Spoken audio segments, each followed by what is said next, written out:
It exclusively presents Indian Paranormal Podcast अर्श और राहुल के साथ। लोग जो ये बात कहते हैं ना कि आत्मा जिसकी शायद से डेस्टिनी अकॉर्डिंग टू यू पूरी नहीं हो पाती है, तो वो एक शरीर धारण करती है, शरीर को हासिल करती है। आई मीन टू से ये पोजीशन वाला केस कभी आपने एनकाउंटर किया है? आई वंडर कि अभी तक आपने पोजीशन की बात मुझसे करी क्यों नहीं।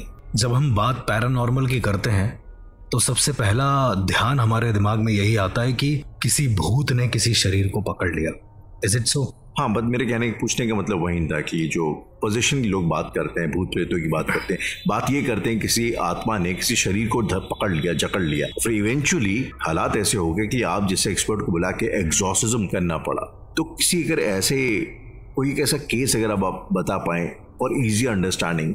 अगर मैं डायरेक्ट अपने केस की बात बताऊं तो मुझे कुछ खासा याद नहीं है कि कितने केस रहे होंगे, पर मैं केस के बारे में बताना चाहता हूँ। वो केस थोड़ा सा अजीब था मेरे लिए। दरअसल हुआ ये कि मेरी ही एक अपनी दोस्त रात को पार्टी वगैरह करके घर वापस आ रही थी अकेले, और उसके बाद 1 साल तक उसे कोई दिक्कत नहीं हुई। करीब 1 साल 3 महीने के बाद उनकी मम्मी का मेरे पास फोन आता है और वो कहती हैं कि ये अपने आप को मार रही है, पर मार नहीं पा रही है। मेरे लिए सुनने में थोड़ा अजीब था कि अगर भूत प्रेत होता तो अब तक तो उसे कोई ना कोई तो नुकसान पहुंचा चुका होता। लेकिन जब मैं उसके घर गया तो जिस कमरे में वो थी वो जाली मैंने देखी। वो जाली बिल्कुल साफ थी। ऐसा लग रहा था कि उस कमरे में हर रोज कोई जाता है, उसकी सफाई करता है, पर वो कमरा काफी समय से साफ नहीं हुआ था। कमरे से झांक कर, उस खिड़की से झांक कर जब मैंने अपनी दोस्त को देखा तो उसके सामने सारे पेने हथियार थे, ब्लेड, खंजर, स्क्रू ड्राइवर और न जाने क्या क्या। और जैसे ही मैं खिड़की से झांक रहा हूं, उसने तुरंत ब्लेड उठाया और अपनी नस काटने चली, लेकिन ब्लेड से उसका नस कट नहीं रही। मतलब वो अपनी नस के पास उस ब्लेड को लाकर रोक सी दे रही थी और वो कह रही थी कि मुझे मार डालो, पर कुछ ऐसा था उसके अंदर जो ऐसा होने नहीं दे रहा था। राहुल, मेरे लिए ये बहुत एक अजीब सी चीज थी, कुछ अलग पोजीशन से। कुछ समय के बाद वो सो जाती है और सोते समय बहुत चिल्लाती है। कई वक्त के बाद हम लोगों ने कई सारी चीजें आजमाई, हर तरह से उस पर मंत्रोच्चारण करने की कोशिश करी, पर कोई फायदा नहीं हुआ। कोई मंत्र काम नहीं आया, शायद मैं उतना कैपेबल नहीं था। उसके बाद मुझे एक जगह पता चली। उस जगह का नाम मैं डिस्क्लोज नहीं कर सकता हूं, पर वो यूपी में एक जगह स्थित है।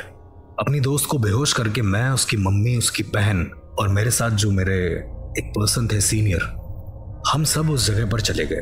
वो दरअसल एक मज़ार है जहां पर हम लोग गए थे। उस शहर में करीब 4-5 किलोमीटर तक कुछ नहीं था, सिर्फ वो मज़ार थी और आसपास घास या फिर जो भी उनकी खेती थी वो उगी हुई थी। गाड़ी से पहुंचे थे हम लोग। जब हम वहां पहुंचे हैं तो मेरी जो दोस्त है उसका बर्ताव काफी अलग हो गया। उसने अपने दोनों हाथ पीछे बांध दिए, ऐसे जैसे बहुत अदब से वो कुछ करना चाहती हो, कुछ कहना चाहती हो, और अपना सर झुकाकर उस मज़ार की सीढ़ियों पर चढ़ने लगी और वहां जाने के बाद बैठ गई। वहां पर एक आप उन्हें हाफिज जी कह लें या पुजारी कह लें या कुछ भी कह लें, वो आए और उन्होंने कहा कि अब इन्हें यहीं छोड़ दो, अब इनकी तालीम यहीं होगी। तो दरअसल वो जो मज़ार थी वहां पर जिन्नातों को तालीम दी जाती थी, शिक्षा दी जाती थी, और आपको भी नहीं पता चलेगा कि आसपास के जो लोग हैं वो जिन्नात हैं, क्योंकि वो इंसानों की तरह ही बिहेव करते हैं। आपके आसपास लोग हैं वो जिन हैं, आप ऐसा कहना चाहते हो? बिल्कुल, उस मज़ार में आज भी ऐसा ही है। आज भी उनके चेहरों पर एक अलग नूर है। इस बारे में हम बात जरूर करेंगे, मैं करना चाहूंगा, पर मेरी दोस्त की जो मैं बात बता रहा हूँ, फिर वो मेरे लिए सोचने का विषय बन गया कि यहाँ पर आकर ये बैठ क्यों गई।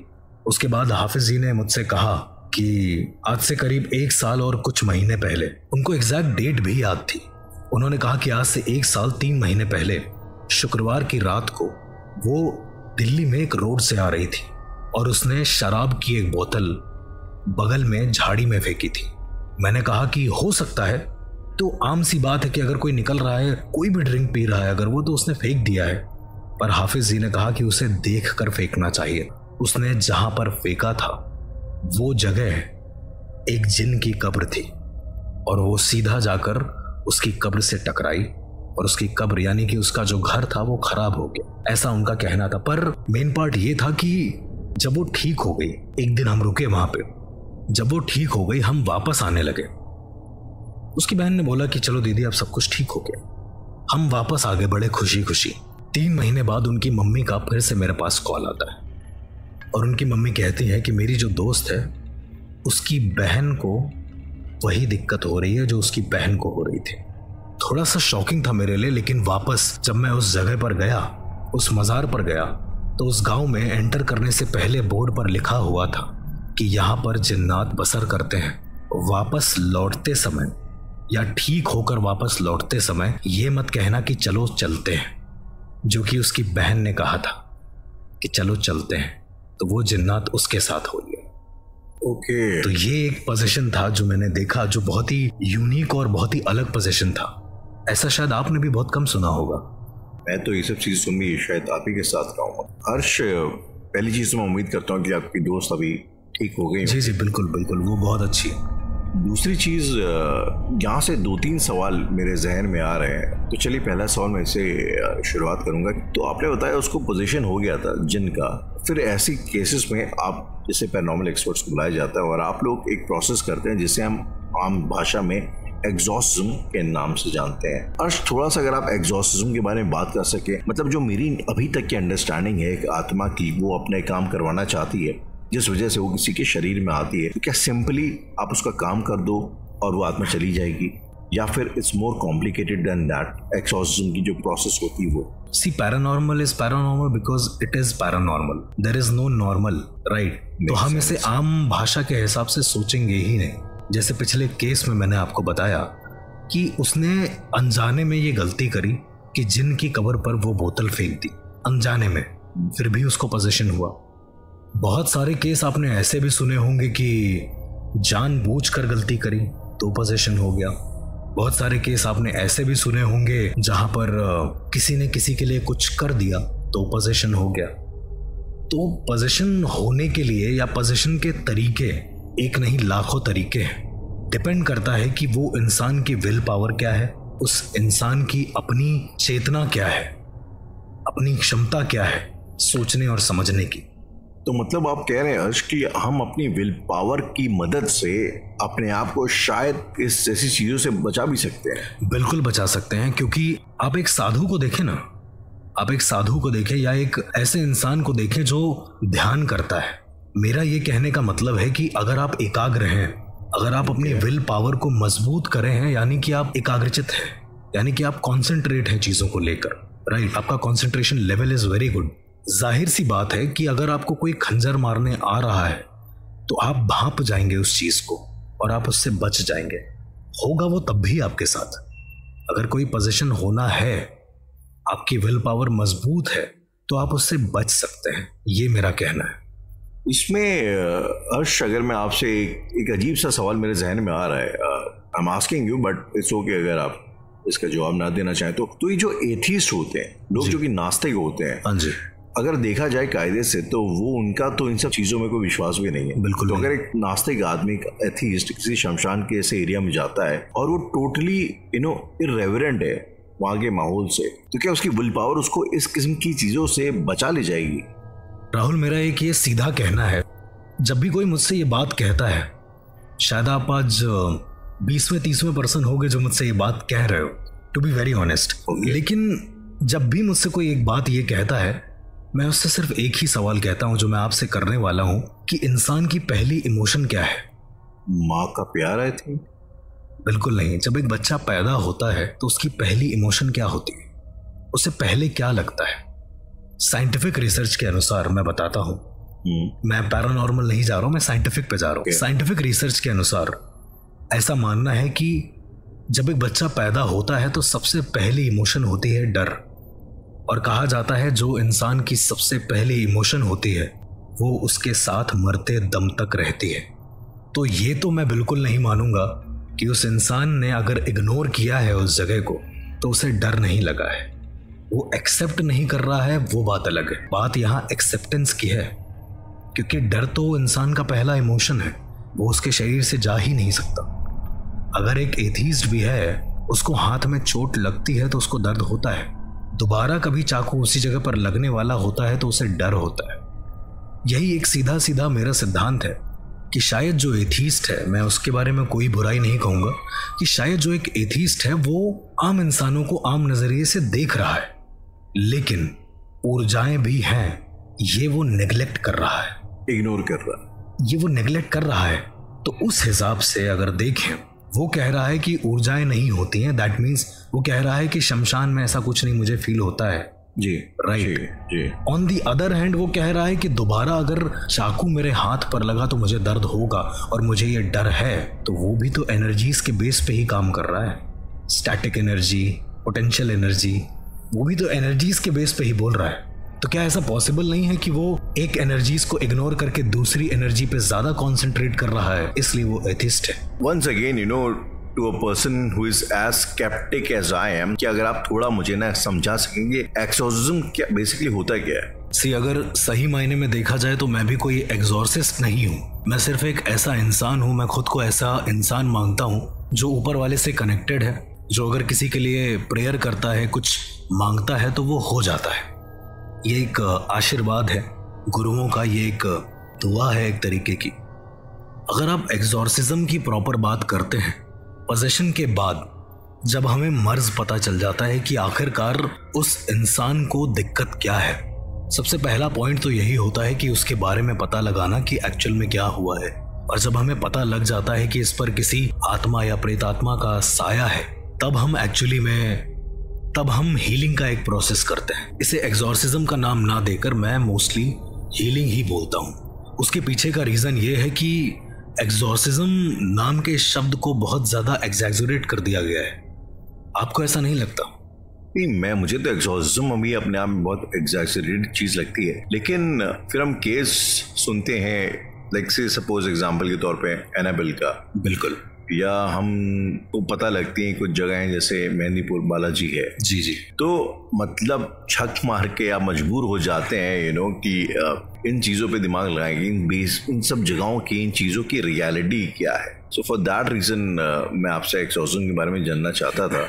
एक केस था जिसमें I think I am pretty sure आपने सुना होगा, जिस औरत के अंदर लूसीफर की आत्मा आ जाती है। जी जी, बिल्कुल बिल्कुल। तो बहुत फेमस केस है, एंड अगर आप थोड़ा सा उस केस के बारे में can just talk about that little bit. जी बिल्कुल राहुल, उस केस के बारे में शायद इंडिया में हर एक इंसान को पता है। आपने भी उसकी स्टडी करी होगी कहीं ना कहीं न्यूज में तो देखा होगा। और उस केस में एक अलग बात थी। वेदों के हिसाब से ऐसा कहा गया है कि एक शरीर में 2 से ज्यादा आत्माएं नहीं रह सकती, क्योंकि ऊर्जा ज्यादा हो जाएगी और हमारा शरीर उसको ले नहीं पाएगा, काबू नहीं कर पाएगा। लेकिन ये जो केस था जिसमें एक लड़की के अंदर लूसीफर, जिसे हम किंग बोलते हैं डीमंस का, उसकी आत्मा आ गई थी। ये केस दरअसल बहुत कॉम्प्लिकेटेड था। सही मायने में अगर देखा जाए तो इसकी रियल फुटेज एक बार नेट पर भी लीक हो गई थी, और इसी पर बेस कई सारी पिक्चरें भी बनी है, जिसमें से एक जो बहुत एक्यूरेट मूवी बनी है उसका नाम है दी एग्जॉर्सिज्म ऑफ एमिली रोज, और उस लड़की का नाम था एनालीज मिशेल। ताज्जुब की बात यह है कि उसके शरीर पर पोजेशन हुआ। थोड़े दिन तक तो उसे नकार दिया गया, लेकिन जब ये चीजें बढ़ने लगी पोजेशन के, जैसे मैंने आपको अभी केसेस में बताया कि क्या क्या हो सकता है, जब चीजें ज्यादा बढ़ने लगी तो पादरी लोगों को बुलाया गया जो एग्जॉर्सिज्म करते हैं। एग्जॉर्सिज्म के दौरान वीडियो टेप ऑन करते हैं वो, ताकि सारी चीजें रिकॉर्ड हो पाए। ऑडियो रिकॉर्डर एक होता है जिसमें जो पास में रख दिया जाता है, ताकि ये सबूत मिल पाए कि जो एग्जॉर्सिज्म कर रहा है वो जेन्युइन एग्जॉर्सिज्म है या एक मेंटल डिसऑर्डर है। जब एग्जॉर्सिज्म परफॉर्म किया गया पहली बार, अच्छा उससे भी पहले मैं आपको बता देता हूं कि इस लड़की पर 70 से ज्यादा बार एग्जॉर्सिज्म परफॉर्म किया गया है। एक बार एग्जॉर्सिज्म परफॉर्म करने में करीबन 7 दिन लगते हैं।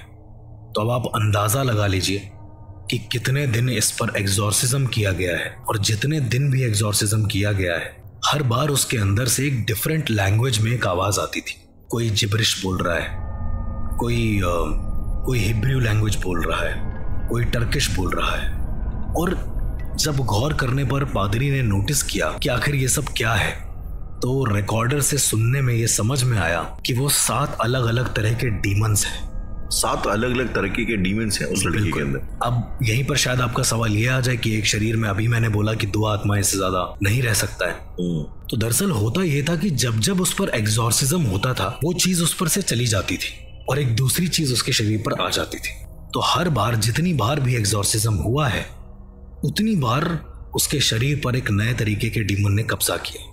और अंत में जब वो अपना नाम लूसीफर बताता है तो सब डर जाते हैं और ये उसका आखिरी समय होता है। मूवी में भी दिखाया गया है और ये रिकॉर्डिंग में भी ये बात है। बहुत साल पहले टेप रिलीज हुआ था, लेकिन फिर उसे गाइडलाइंस की तरफ से डिलीट कर दिया गया। उसमें ये कहा, एनालिस मिशेल ने ये कहा कि मैं मरने की कगार पर थी, मैं मर नहीं पा रही थी। तो मेरे सामने भगवान आते हैं और पूछते हैं कि तुम्हें मेरे साथ जाना है तो चल सकते हो, पर मैंने मना कर दिया। मैंने कहा कि मेरी कहानी दुनिया तक जानी चाहिए, इस वजह से मैं नहीं गई। और ये सारी चीजें जो पादरी ने एग्जॉर्सिज्म किया था, वो पादरी कोर्ट में बैठकर साबित कर रहा था, क्योंकि कोर्ट उसको गुनहगार मानता है इतनी बार एग्जॉर्सिज्म परफॉर्म करने के लिए। तो अब इसे आप पैरानॉर्मल तरीके से जोड़े या नॉर्मल, शायद इसमें आप खुद भी कंफ्यूज हो जाए। कंफ्यूजिंग तो है, लेकिन झाड़ फूक, काला जादू, वशीकरण, ये सब सच है क्या? और क्या ये लोगों पर असर कर जाता है? इन सभी सवालों का जवाब जानने के लिए सुनते रहिए Indian paranormal podcast, only on 8 app.